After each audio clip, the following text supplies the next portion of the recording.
Hey, deserving listeners, it's time to continue our journey with Darcy and Stacey. Let's get to the show. Cozy, I like it. Georgie's coming tomorrow, so I got to get a lot done. And Oh, he's coming tomorrow? yeah, Wow. well, I mean, as long as you're not rushed into it. I mean, I'm just not about, trying to waste time in another relationship. I want to see where this goes, and if this is the right one, then I'll know.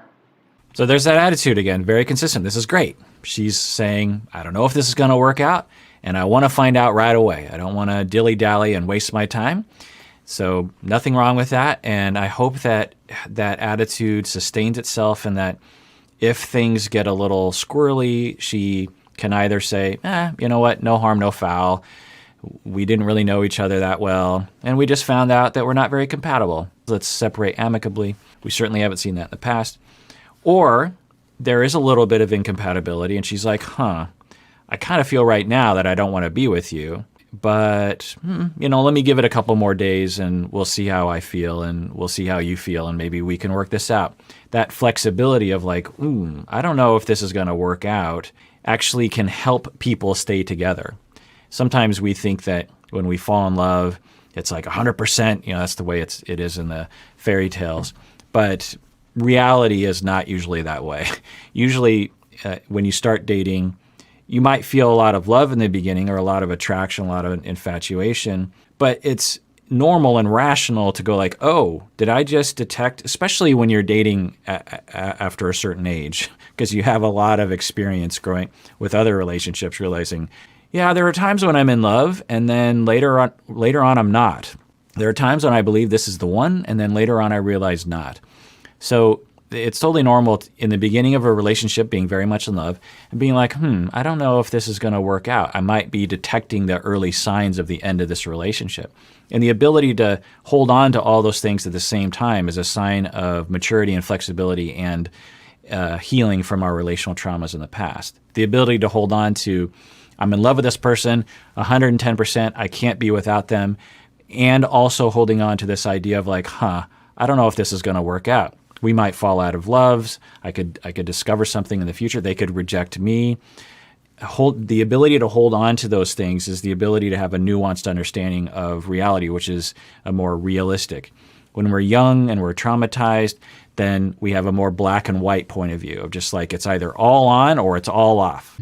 Honestly, I would never lock myself in an apartment during quarantine with a guy that I've only been on a couple dates with. It's just, to me, it's too much of a risk. And I don't know Georgie. He seems like a nice guy, but, I don't really know what his intentions are.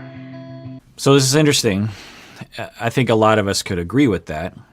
But what Stacey is looking for from her family is non-judgment about her marrying Florian. Because we could imagine Darcy saying the exact same thing in a different version about her marrying Florian. It was just like, personally, I wouldn't marry Florian after he had those pictures in that video. So Stacey, I'm guessing, wants non-judgment, non-criticism, and predicts there will be criticism, and so she's actually keeping them out of the marriage decision. And at the same time, she's committing, I believe, the very thing that she doesn't want to have happen to her. This is very common to us. We do often do this unknowingly. The very thing that we hate from other people that really just gets our goat, we will actually commit on other people. I do this all the time. Whenever I'm trying to figure out the way I annoy other people is noticing the things that I'm most annoyed with about other people. It's not always a apples to apples comparison. It's sometimes based on theme. You guys are like basically like moving in with each other, and you guys just met pretty much. Stacey, we didn't just meet. We've already connected. I just want him to be closer by so we can work on our relationship at the same time. True, but so what if it doesn't work out? This is the true test. Oh. Good luck to you. Sayonara. Adios. Adios, amigos. I just don't want her to get hurt and her to repeat old patterns. Yeah, that is rational. That makes sense. That is coming from her emotions. She is worried about her sister, and she's worried about something bad happening. Let's just stick with that. But that's not what she communicated to Darcy. What she communicated was basically rolling her eyes and being like, okay, fine, you're doomed and this is a dumb decision, but okay, good luck with that one. I mean, that wasn't exactly what she was saying, but that was the communication that I saw anyway. And again, if we could stop Stacey, we would say half an hour earlier, you were expressing your sadness about the fact that everyone judges your decision to marry Florian. And you're doing the exact same thing to Darcy. Now, everyone in this family does it to each other. And this is something to think about for yourself. If by watching these shows, there's always a hope that we can learn something about our own lives so that we can improve our own relationships. And maybe this is the lesson for this episode, which is when you think about your friends and family and people around you, as they describe to you decisions that they're going to make or things they want to do, you can have your own emotion about it, which might be worry, which might be anger. You can express that for sure, but take into account the place that the other person is in. Assume the other person is fragile. This is something that I actually recommend to all my trainees, is that when they're dealing with a difficult client, there's this assumption that there's fragile people and there's non-fragile people. Well, in my experience, everyone is fragile. Everyone is very fragile emotionally. Even the most strong-seeming people are fragile. So when someone is telling you about a decision they're going to make and you're just like, I don't really know if that's the best thing, assume that they are fragile in this moment because it's probably true, and take care of them in this moment. Just be like, oh, okay, so this is what you're doing. I just have to say, like, as you tell me that, I'm worried, but, good for you that you're doing that. Tell me more about your decision. Like, what are you hoping is going to happen? And I'm here for you. I'm in your corner. I respect your decision. I respect your wisdom about this. Because for Darcy, she knows much more about Georgie and knows much more about her approach to Georgie than Stacey does. And the reverse is true, that Stacey knows her relationship with Florian much, much more than anyone else could ever know. All of us watching and the family, they have a very, the analogy that I remember hearing about in graduate school 25 years ago is that when we're observing a relationship, we're like in the outfield of a baseball game looking through a tiny little hole in the fence. And we're like, he missed the tag. If you know baseball, you know what I'm talking about. We're essentially watching something from very far away. We can see it, but we don't have the resolution as if we were actually in the game playing and, just a few feet away from what's happening. So to comment on what's happening in the relationship between Stacey and Florian is unwise and misguided because none of us really know what it's like. We might like to think we know what it's like because we have a bias in terms of what has passed in front of our faces. But we have no idea what it's really like to be the two of them, to be in love, to be communicating away from the cameras, the ins and outs, all the different things that they have. Now, our opinion about them might coincide with what's right. Say you have an opinion that her and Florian aren't a good match. Well, you might be right, but it's not necessarily because you have a good understanding of the full relationship. It might just happen to coincide with the reality of it. But anyway, let's get back to the show. Where I grow, we have a little winery. Wow. They make wine for the family. So you make your own wine? My family make wine. So what's it called? It's a Russian wine. Oh, Rusev, your last name? Yes. Rusev. Kind of has a nice ring to it. Your last name has a nice ring to it, meaning like it sounds like Darcy Rusev. Oh, yeah, it sounds beautiful. So beautiful. I mean, I would totally love to maybe one day take your name. Oh no.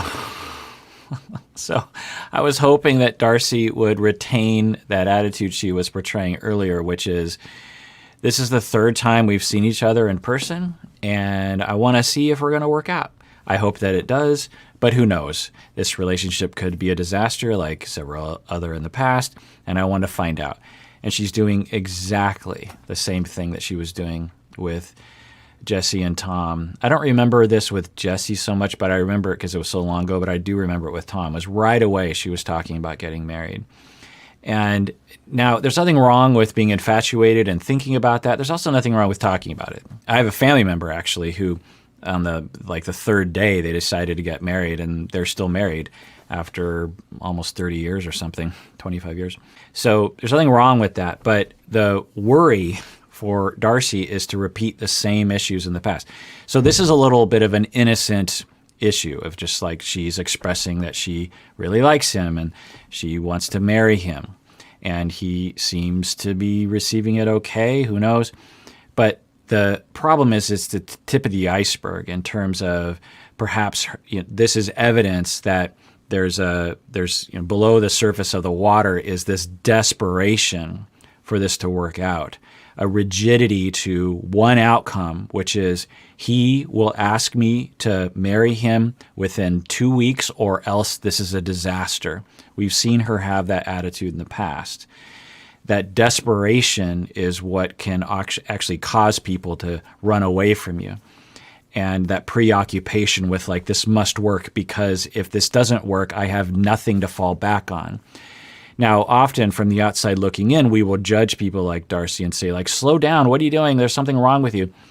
Yeah, I guess, but the solution is not to take away the behavior, which is a solution to a problem. The solution is to take away the problem, which is general attachment insecurity, meaning that I wonder, total speculation, if Darcy pretty much all the time since she's been young feels as though people aren't really in her corner, people aren't really there for her. She doesn't really have enough love and attention from other people.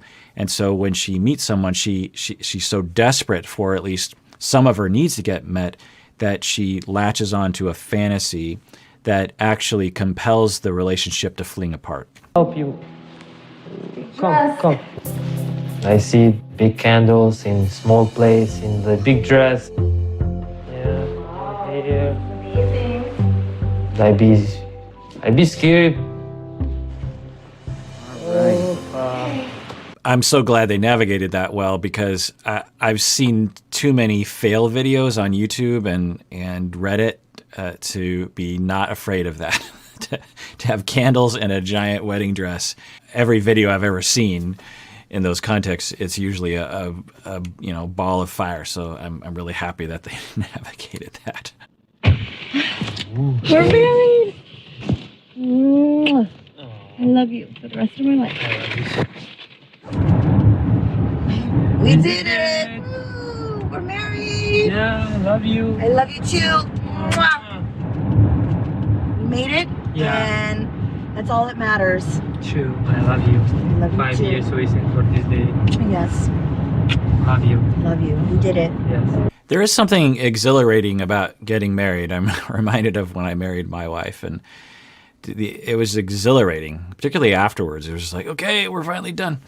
It's a very good feeling for a lot of people, and they're exhibiting that. Understand that I am not your enemy or your sister. This video was made during a time when Florian stated he no longer was with your sister Stacey. He lied to me, he lied to Stacey, even lied to you.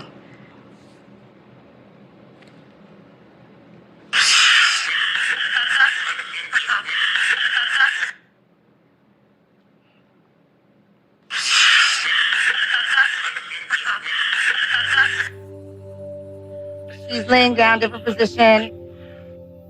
I mean, it's clear they're not having sex, but why even play like that?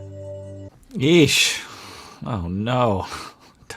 Stacey and Florian just got married, and now there's this video. Ugh.